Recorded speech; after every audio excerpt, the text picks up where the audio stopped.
Ayan, magandang hapon mga kapatid. Papakita ko sa inyo yung pinagagawa sa atin na patungan ng TV. Ayan siya. Niniskin coat natin kahapon. Ngayon nilalagyan na natin ng frame. Kunti na lang yan. Lagyan na lang ng sahig yan. Tapos skin coat ulit. Tapos pintura. Sabi kasi nung nagpapagawa, medyo mababa daw yung kanyang budget. Kaya ayan yung sinuggest natin.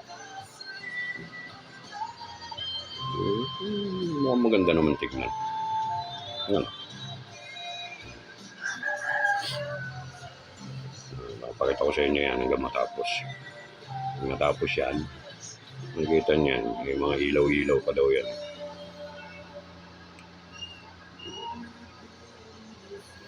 Tama yung kanyang speaker dyan sa taas.